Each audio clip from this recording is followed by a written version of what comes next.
What's up, fight fans? We are back at it with another edition here at Round One Sports TV. I'm always your host, Edwin. So, we got a lot of interesting things to talk about. Many rumors are circulating with Naoya Inoue and what this means for him in his next fights, his opponents. So let's just talk about a couple of the situations. And I wanted to drop a quick video so you can join me today on the live stream around 7:30. I'll be going on. And if you guys want to join and give your feedback on the Naoya Inoue situation, or you have anything to share, join us tonight at 7:30. So, there's a lot of things to talk about. We're going to break that down in the live stream, but quickly, some of the possibilities and what this means for him going forward. I'm starting to hear that possibly Sam Goodman is not all the way out of the situation, meaning if one of these guys gets the phone call and they can't, for whatever reason, take the fight, Sam Goodman can slide in again. So there is a possibility that the Australian could face up with Naoya Inoue because he still holds, an undefeated record, and he was ranked by two sanctioning the bodies in the #1 slot. So let's just not count him out. But for right now, the names that are like being thrown around there, because being the fact that Naoya Inoue himself publicly said he wants to fight 2 more fights at 122 pounds. And he's going to try to fight 3 more times this year, even though Sam Goodman, disrupted Naoya Inoue's schedule by 30 days and disrupting it by having him fight TJ Doheny, which he was never scheduled to fight.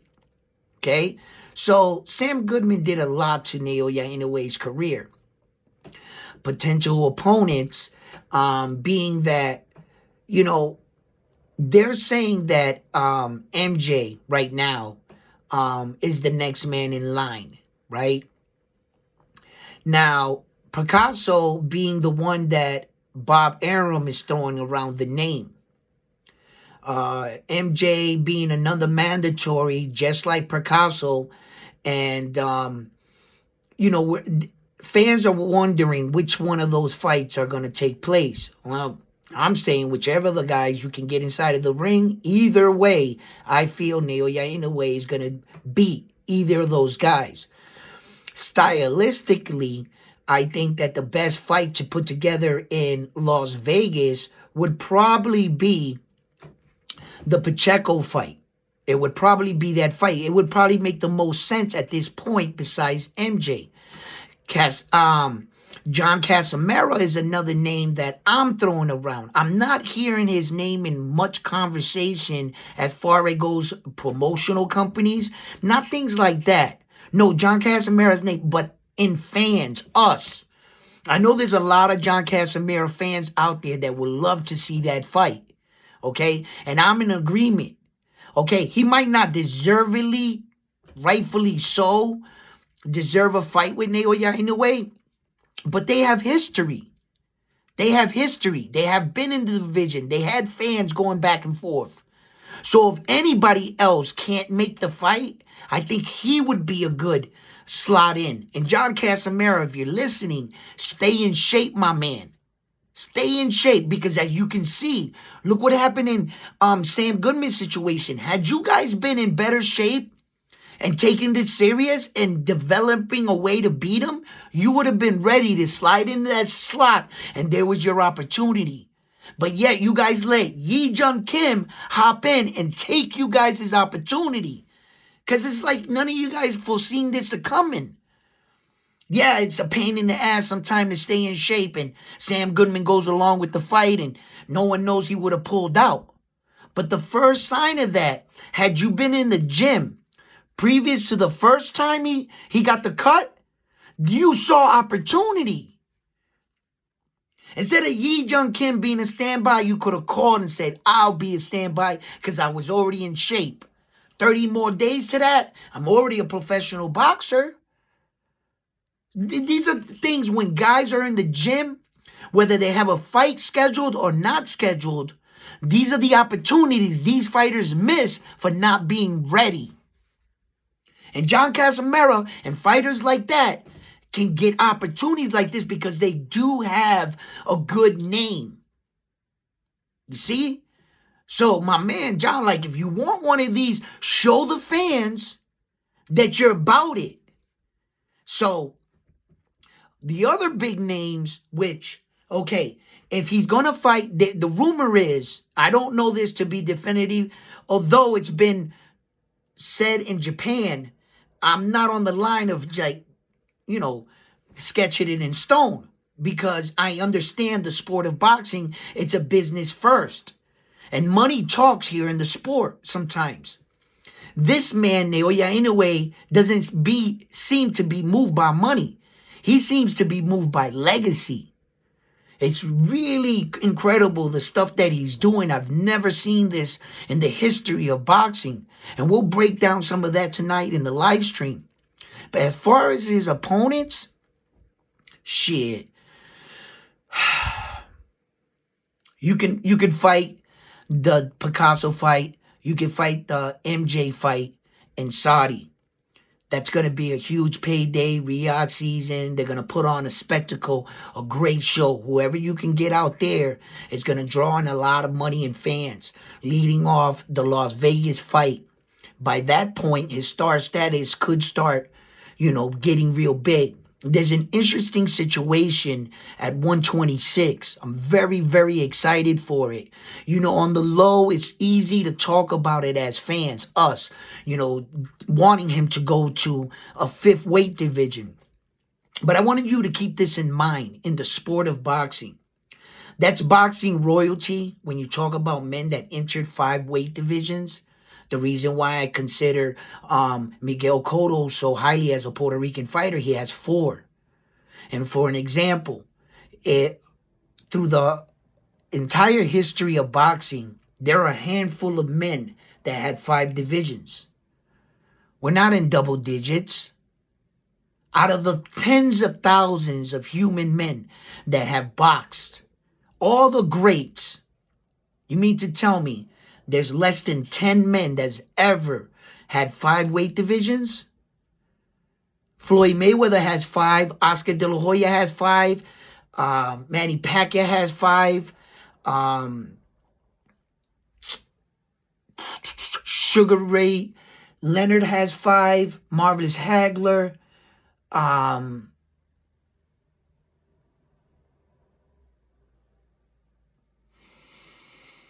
I think that's it. So that's the kind of stuff that I'm talking about. Let's not, like, everybody wants him to go to 126, but I want you guys to really think about the kind of royalty he would enter, the room he would enter by doing that. Okay, that's a different conversation of men. There are only so many men that have 6 weight divisions. Oscar De La Hoya is one of them. Manny Pacquiao is another. But now the list even gets smaller because Floyd's not in there. Sugar's not in there. Do you see what I'm saying? And technically, on the low, he won't get any credit for it. He can't. He didn't fight in it. He jumped over 1 weight division. That would technically be 6 for the man from where he started. It would only be giving credit for 5, but it would actually be 6. Had he stopped in that weight division, just grabbed 1 belt, that's all he needed. He would be entering a room with Oscar De La Hoya and Manny Pacquiao. There's only 2 people in that room. That's how prestigious and the kind of things that this kind of champion is doing. And I want to let you guys know something.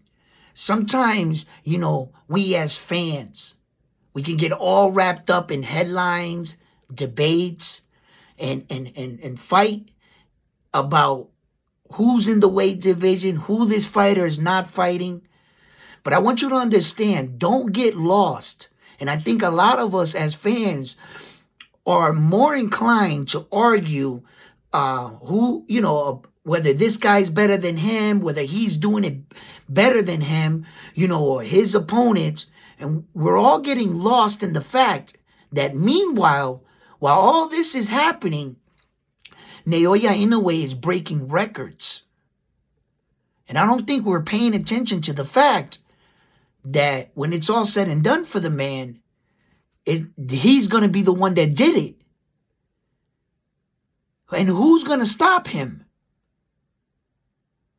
And how, look, sometimes fans, they try to talk their athlete into a room with a great one. We've seen that throughout all kinds of sports. Patrick Mahomes is going in the Super Bowl, and all of a sudden, remember when they were talking him up next to Tom Brady?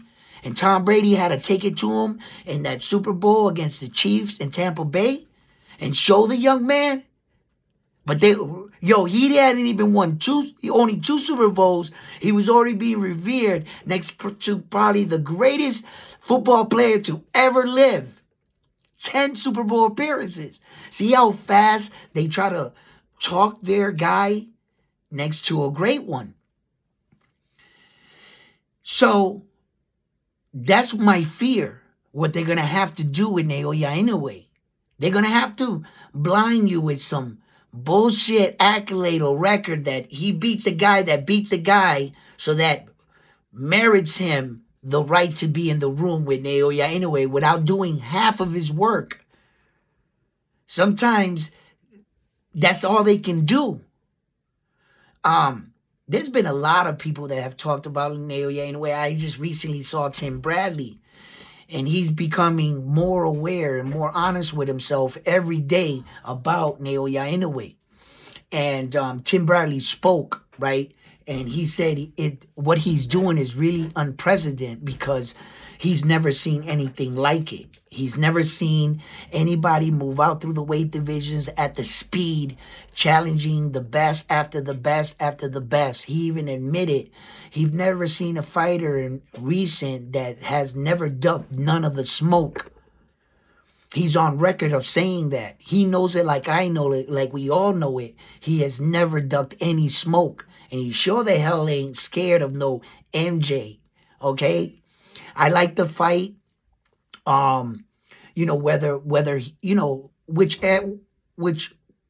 Whichever order that the fight, gets set, I'm okay with it. I'm okay with it. There's a lot of exciting opportunities still there at the 122. There are a couple, fights that we as fight fans, we would like him to shut these people up and let's see if it's true or not. So there is some good fights still left at 122, and there's a lot of excitement there. But as far as Nick Ball's situation goes, the reason why his name is being thrown around because he's publicly come out and said that he welcomes the challenge and he sees the storm that Naoya Inoue is starting to come up. So Nick Ball, like a lot of other smart fighters, are starting to study him and to develop ways and to try to fight fights to try to measure. Nick Ball is going to go in with TJ Doheny, I'm hearing. And he's trying to get a measuring stick with a man that has shared the ring with him. If he's able to stop him, it would, I guess in some way give Nick Ball a little bit more confidence in a future fight with the Japanese superstar. So Naoya Inoue, look, against Nick Ball, I like that fight a lot. I think that Nick Ball is a real thick individual. I think he's short. Naoya Inoue is a sharpshooter. I think his power is going to translate pretty good. Nick Ball is a great fighter, though, at 126. I said the word great and everything because, I'm going to give him credit. I got to give Nick Ball credit. I mean, he beat Raymond Ford, right? Isaac Dogbay. He beat the other Isaac there too. I liked when he beat Raymond Ford, and I thought that Raymond Ford was kind of depleted in that fight, but nevertheless, that's not Nick Ball's problem. and he secured the victory.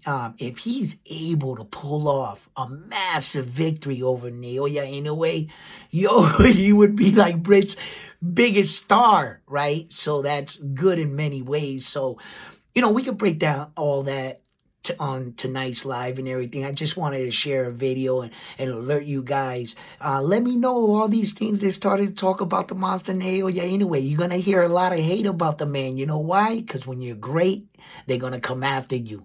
So, fight fans, join me tonight here at Round 1 Sports Talk. And I'm out. Peace.